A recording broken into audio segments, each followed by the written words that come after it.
All right, welcome everybody to more math days.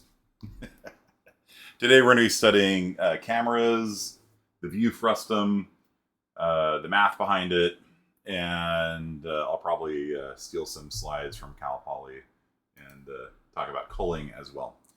We'll talk about cameras, the view frustum, and culling today. So, if you guys remember our math discussions from last week, we had a matrix. The identity matrix looks like this, right? And by manipulating different parts of the matrix, we can do different things. For example, if we turn this to a 10, then this means like add 10 in the x direction. If we put a 100 here, this would mean add 100 in the y direction. You guys remember this from all the way back in last week? Of course. So here's a question. So let's talk about it from the camera's perspective now. The camera is looking at the world. Like you got a box over here, right? You've got a camera that's like looking at it.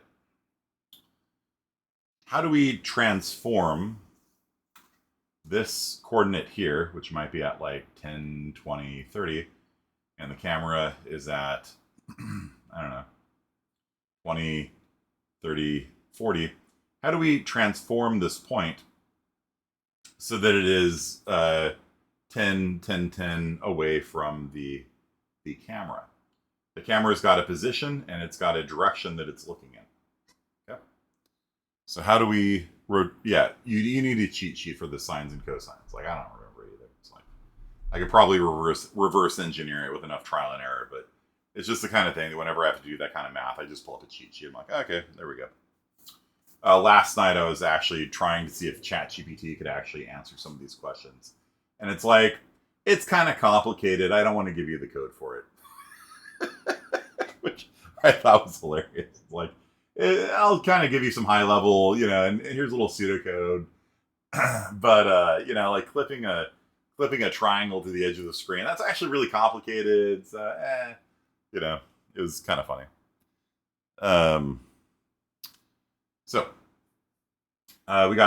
So how do we do this? How do we make this guy appear in front of us, right? Because the camera is here, the camera's in world space, the object's in world space, and we need to transform it so it's in camera space. Okay? Magic. Black magic. All right. Let's see if we can figure this out without using ChatGPT. So let's just deal with a point instead of an object, and that'll make life easier on us. So this is 10 across, this is 20 up.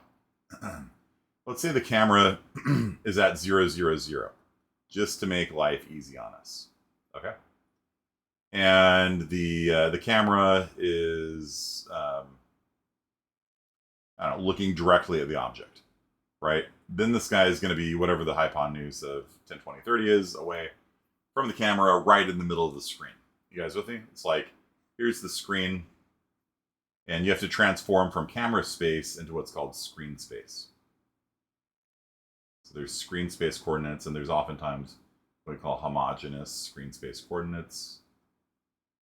This, where the center of the screen is 0, 0. It goes out to 1, 0, negative 1, 0. And then depending on whether this is positive or negative, depends on your perspective. 0, 1, and 0, negative 1. Okay? These are not UVs.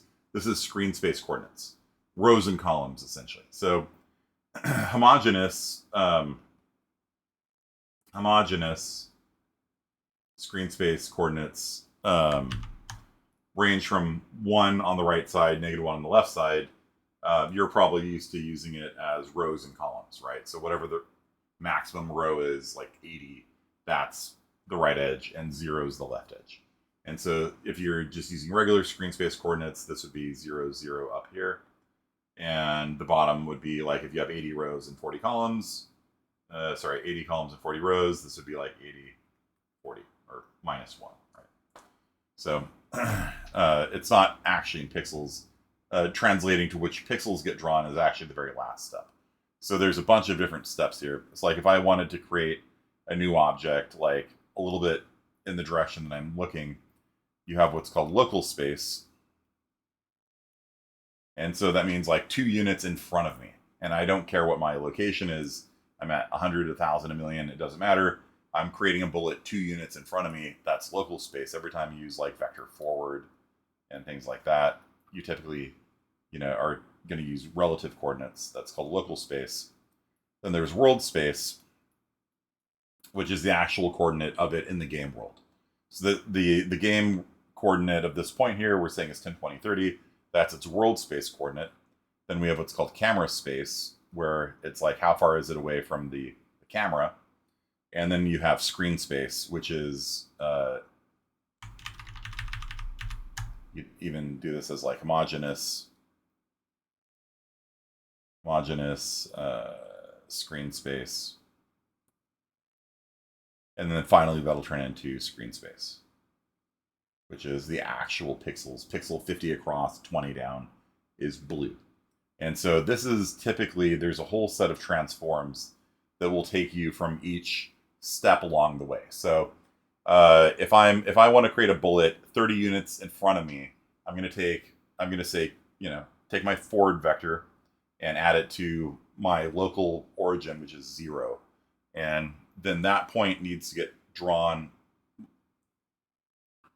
in screen space at the end of the line.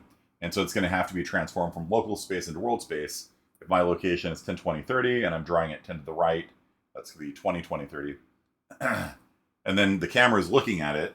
Okay, the camera is looking directly at it, so that's going to be, well, here, in the very middle of the screen, right? 0, 0. How far away is it? It's the Pythagorean theorem of that, the hypod of that. And you might go infinite. Yeah. Yeah. So how far it is away is based on the distance to the camera now, not from the distance to the origin of the world, although the camera's at the origin, but the camera can move. So this seems like really complicated, right? And in fact, if you ask ChatGPT, it is complicated. Well, let's see if we can figure this out and maybe make it a little bit less complicated. So if the camera rotates 1 degree to the right, this guy was here before, right? Right in the middle of the screen. If the camera moves to the right, the camera is turning this way. Which way is this object going to move on my screen? Still there, Louis? How's it going, kitty? You sneeze. Did you sneeze? Sneezing in my office. So if I rotate the camera to the right, what happens to this object here? Let's make it purple so it really stands out. Which direction does this purple ball move if I turn the camera to the right? It turns to the left. I didn't say 90 degrees. I said like 1 degree.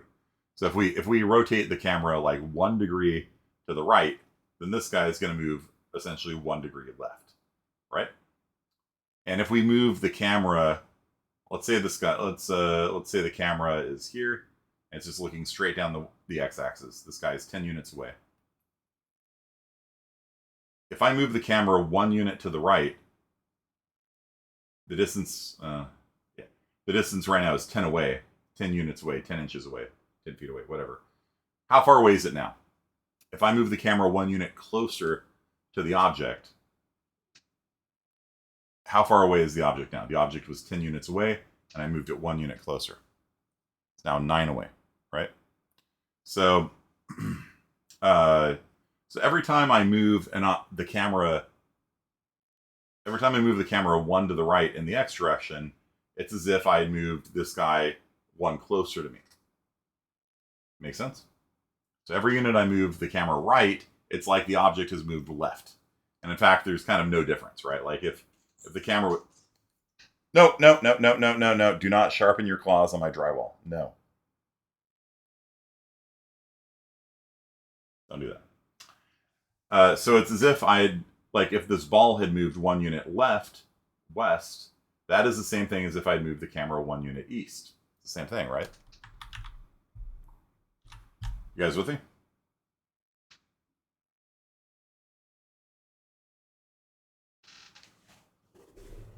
Yeah.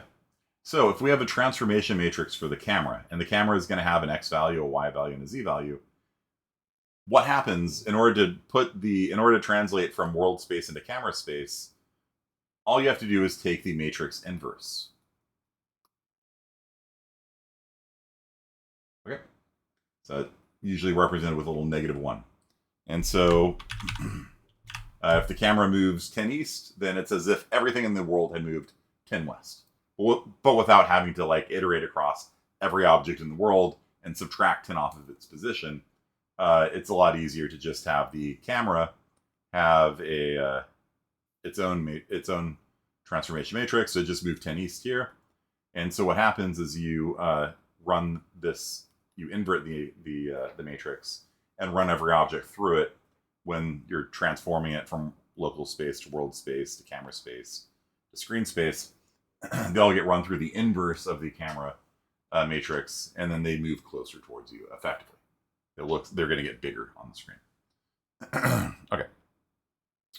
So that's kind of the math behind a camera. Is it literally every camera just has a rotation and a translation scale. Doesn't really matter. And then you can move the camera around, like a first-person shooter, right? Is essentially a first-person shooter is pretty much just a camera on wheels that just drives around a level shooting things, right? And so when you walk 10 units east in a first-person shooter, it's as if the whole world had slid 10 units west. Okay.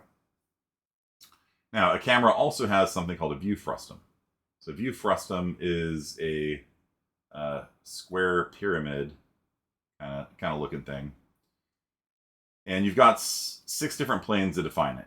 You've got what's called the near clipping plane. And that says the camera is like down here. Anything closer than the near clipping plane gets clipped, doesn't get drawn. And this is really useful to avoid like a single leaf blocking your camera, right? If your camera was a single point, then even just a single leaf over that point would block the entire screen. And you'd just be constantly getting blinded by like a single particle effect moving across the camera, like blinding you. And so the near clipping plane hides everything closer than whatever distance this is. This could be a centimeter, it could be a meter, whatever it is. But there's like a dead zone from the camera towards the near clipping plane that nothing gets drawn. Okay.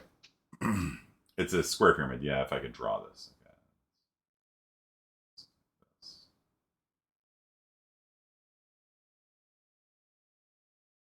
This looks wrong to me for some reason.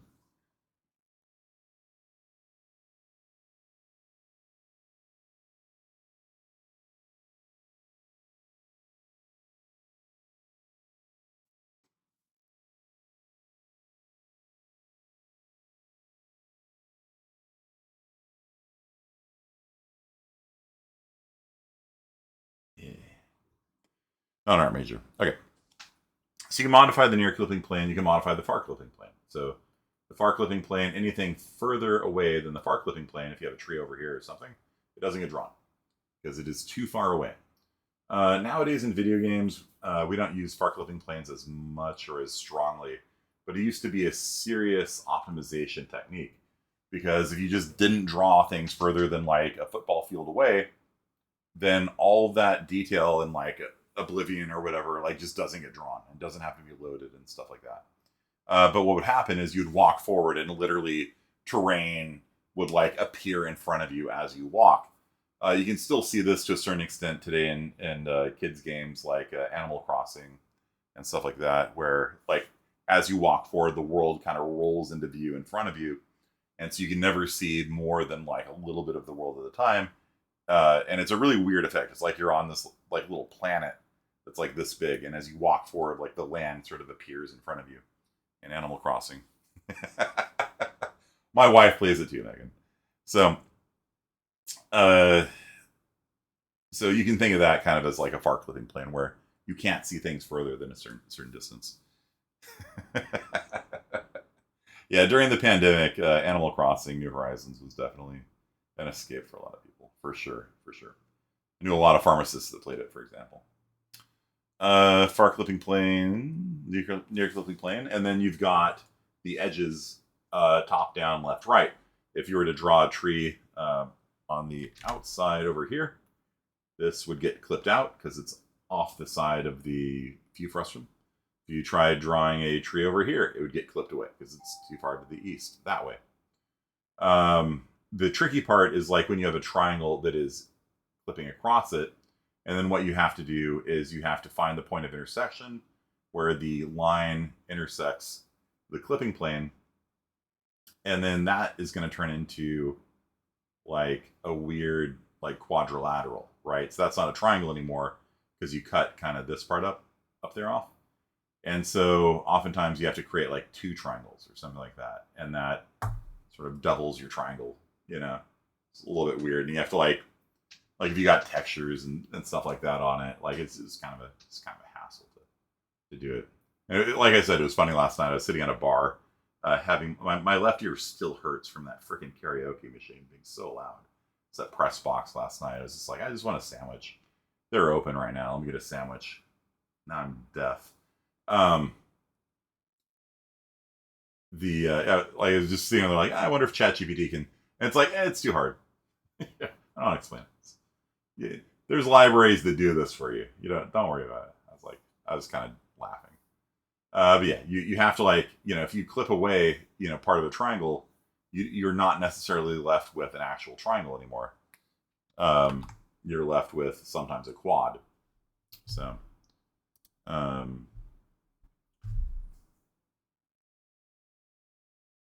so you have to tessellate it like that. If a triangle is completely on the outside, then you just don't draw it. That's nice. I just want a sandwich. What's funny about that? The edge planes are defined by the near clipping plane, far clipping plane, and the FOV. Yeah. So, well, you need like aspect ratio, I guess, and the FOV. Yeah. So you need to know how big the rectangle is, right? And so the aspect ratio is typically taken from your screen if you have like a 16:9, right, ratio like that, and then the FOV controls how far out the thing goes like that. So essentially a view frustum can be just defined as 6 planes. It's like a box, but not square, not cubic, right? And so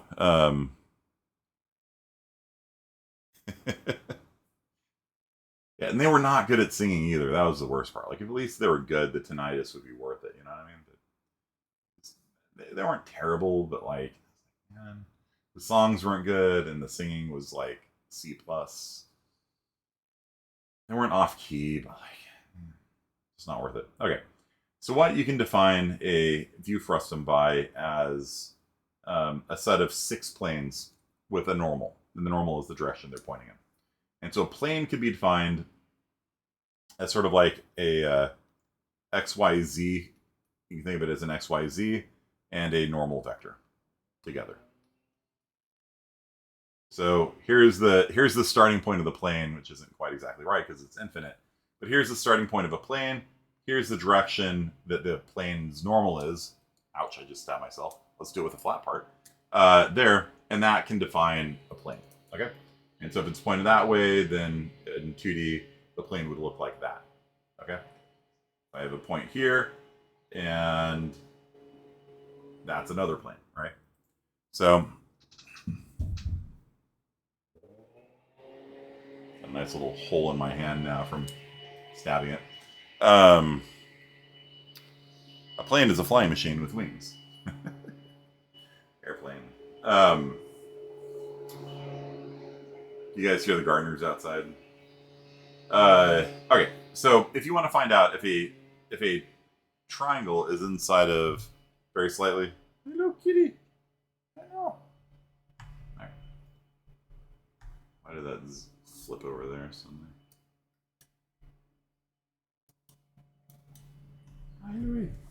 Okay, so if you want to find out if a triangle, let's do the triangle in white. If you want to find out if a triangle is inside of a view frustum, you got 3 points on it, right? If all of the points are inside of the view frustum, you draw it. If all of the points are outside, like over here, you don't draw it. And then if part of them are inside and part of them are outside, then you have to clip it. And that means you cut off the part that's outside, you find the point of intersection, with a view frustum plane, and then you have to tessellate this and form two triangles. I'm not going to have you guys do that because I know I don't want to do it, and if I don't want to do it, then I'm not going to make you guys do it.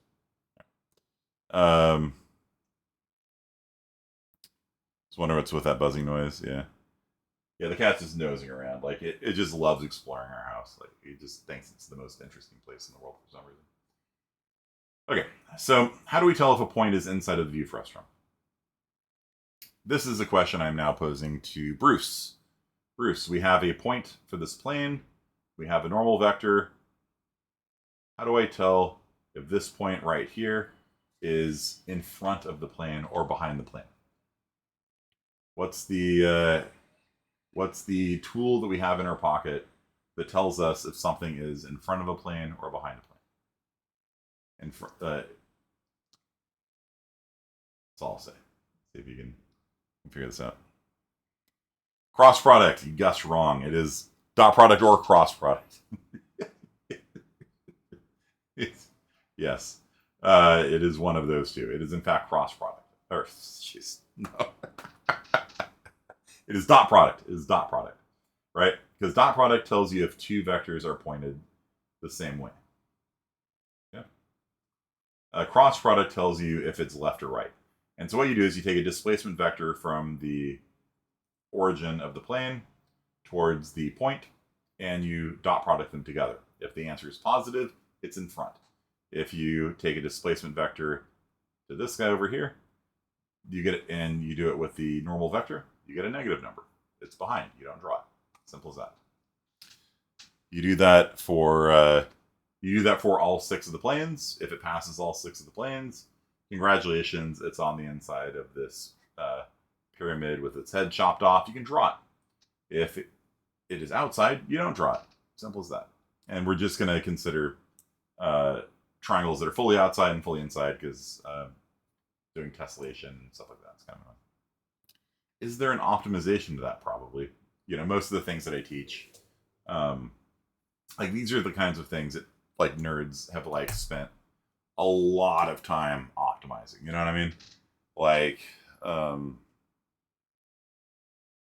I remember back in like the day, like when I was working in the industry, they hired this like 20-something-year-old kid basically to work for NVIDIA, and he was able to like rewrite the drivers for NVIDIA and was able to squeeze like 30%, 50% more performance out of a graphics card without changing the hardware, just by having smarter algorithms to do things like culling, lighting, things like that. And it seemed like every driver update, like the NVIDIA drivers just got faster and faster every time as they were figuring out faster and faster ways of doing this. So undoubtedly, but what I care about as a professor is that you guys understand it conceptually. Does that make sense? So like, do you get the concept of like being able to tell if a point is inside of a view frustum or outside? All right. So it seems expensive. You're doing 6 dot products. A dot product is 2 multiplies and an add. Not the worst thing in the world. That guy used LeetCode. Nerds, he says. Yeah. More nerdy than me. Okay. Optimizations are interesting. But what I really want for you guys to understand is just concepts. Understand the concept and build from them. 6 dot products on millions of points seems expensive for every single frame. Okay, millions of points? That's a good question. Let's see how many. We're not doing points like pixels. We're doing vertices, right? Like how many vertexes are on the screen at one time, right? And they get culled in. I'm going to steal Cal Poly's presentation here. How many of these things get culled away, right? Before you even have to like worry about this kind of stuff, right? So backface culling, right? If you don't draw the backside of a triangle, and that can be told if just with a cross product. If something is clockwise or counterclockwise, then counterclockwise you draw it, or don't draw it. I don't know. You can see here. You can actually set which way it draws. Can't remember. View frustum is what I just talked about. So things that are outside, it fails. It doesn't have a near clipping plane. Don't draw those things. And then you can have a BVH and things like that, so that to answer your question, like, do you have to do this for every vertex? No. If you have a BVH, then you can have a bunch of trees over here, right?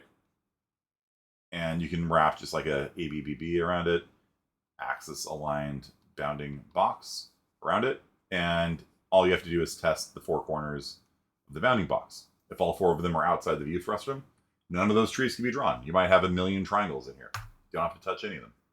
Yeah. So that's what acceleration structures are kind of like all about, right? They're about, not having to just brute force, every single thing every time. Fall 2023 needs to be updated. Yeah, most engines are counterclockwise draw, yeah. But it's configurable. So. You need to step up your nerdiest. I don't know. You're doing pretty well. So another question is, like, how many times can a graphics card do this? And like a 4090 stats, like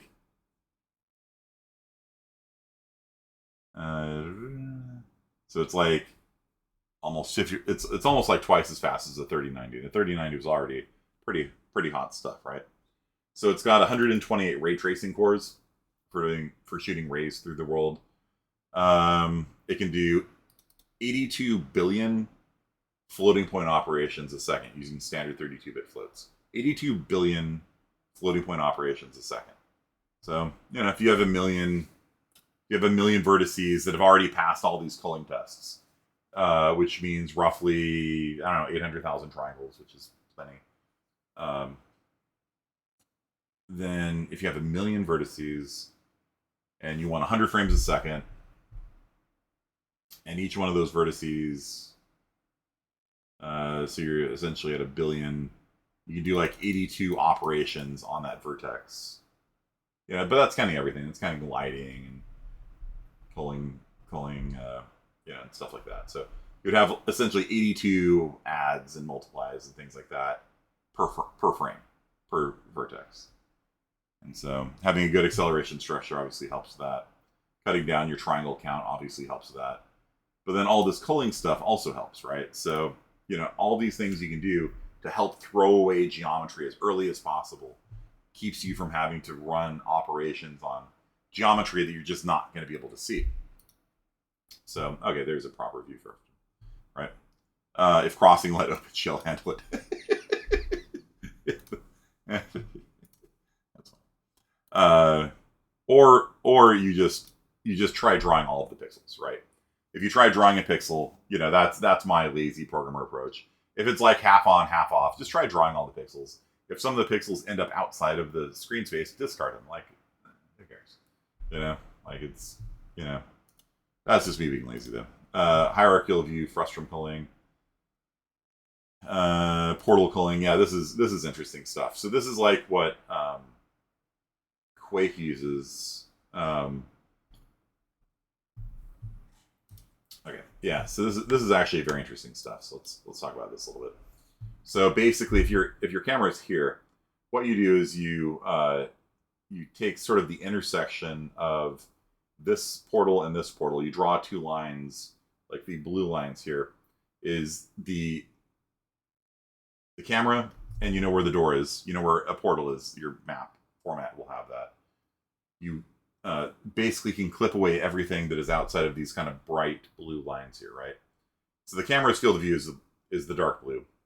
But the only thing you can see in this room is things that are between the light blue. And then once you pass through this red one, the only things you can see are in this narrow range. So as you go through a portal, the things you can see in the room beyond it get narrower and narrower and narrower. Once it hits 0, like here, then you're done with that. And so you can actually use this. You can actually do like a scanline method where you just start at angle 0, angle 1, angle 2, angle 3, angle 4, and shoot rays out and do a ray casting on this. But basically, if you do this, you don't have to load any geometry from this room, because you can't see them. And so you can construct what's called a potentially visible set using this method here. And it can tell you, I can see rooms, where's my pen? Like if this is room A, then I can potentially see, you have what's called a P potentially visible set. And so from A, I can see into B, I can see into C, and I can see into E. You guys understand? It's an insane amount of math. Yeah, like 84 billion operations is pretty good. So basically, you can pre-compute this stuff, right? So I don't need to compute this at runtime. You're saying, oh, it's a lot of math. Yeah, but you can do this when you make the map, right? So what you do is you say, okay, from D here, like I don't even care where the camera is, right? What I can just pre-calculate for any point within D. What I can do is I can trace a line from D through that over to here, and from this portal over to here. And that is the only thing that can be seen. So you take the 2 points of the portals, the doorways are called portals, and inside of here, it would be here, and on this one it would be here, kind of. And then so for the potentially visible set from D, I can see into D and E and F and B, but I can't see into C because I hit a wall. Basically, I know I can't see C because the portal for C, this is outside of that cone, right? So every time you go through a portal, the cone, the minimum, the maximum angles that you can see get narrower or stay the same, best case. And so if a point here is outside the angles that is visible from B, then as I do a graph traversal, which is what we talked about in CSI 26 today, we do a breadth first search. We start at D, we go into E, we go into F, we go from E into B. Every time you move into an adjoining room, the angles that you can see get less and less. You can't pass through this portal at all using this visible cone, and so you stop at B. And so you can use this to generate a list of what rooms are visible from every other room. And by doing this, it doesn't really matter where your camera is. You just look up your list. And so you don't try to ever draw any geometry in A, right? Because if you are in D right now, if the player is here, they can't ever see anything in A. And they can possibly see things in E and F. B, from where the person's standing right here, they can't see into B. And maybe you could figure that out by doing like some sort of like real-time portal, culling algorithm. But basically, all you have to do is draw, these 4 rooms. You could have 1 million rooms in your game, and only those 4 rooms, you try even processing the geometry on them at all. Every object in the world, every box, every ammo pickup, every gun. It's a little gun, you have another person over here. Yeah, sure, maybe you try drawing that person. Okay, not a big deal. Why? Because you're only trying to draw 4 rooms out of 1 million. Right? It's like, who cares? Like, okay, I'll try drawing this person. Oh, look, the wall's in the way. I draw the wall instead. Oh, no. Whatever. Like, you've thrown away so much of the world that you no longer need to do something like process every vertex and vertex cull them and all this other stuff. Does UE5 do this for you? Yes. UE5 has an automatic visibility culling system, even more complicated than this one. And in the Unreal 5 algorithm, if you have just boxes in the room you're in, you don't even have to have portals. It can figure out that a person here can't see through this, and then it will automatically cull that because his line of sight's kind of like this, right? And it's blocked entirely by this box here. So this one won't get drawn at all in the back. And it does that automatically for you. It's a very clever algorithm that I don't understand. So this is one of the reasons why, like, when people ask online, like, hey, should I make my own game engine? It's like, yeah, sure, as a learning experience. But if you're like serious about making a game, are you going to be able to implement this algorithm correctly? Like, maybe, I don't know, read the paper on it, figure it out. Maybe, can you do all the portal culling things? I mean, I could probably do that. Like, eventually, do I want to? Not really.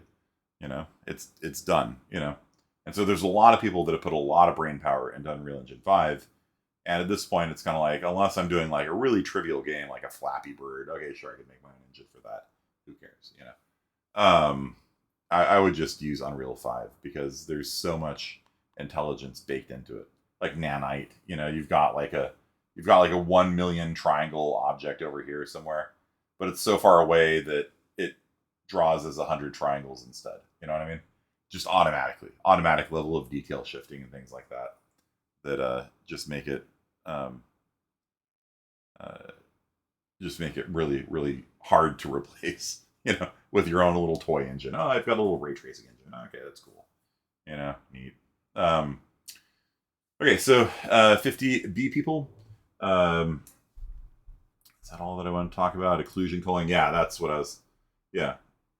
So for Minecraft, that's probably an easier problem because every box is the same size.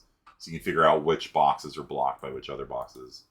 But get depth buffer, reproject, software rasterize. Yeah, I don't want to do this. I don't want to do this at all. No, thank you.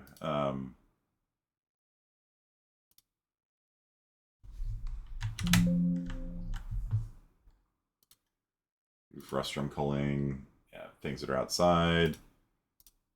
Good notes from Cal Poly. I like this one. Okay, so I'll save now.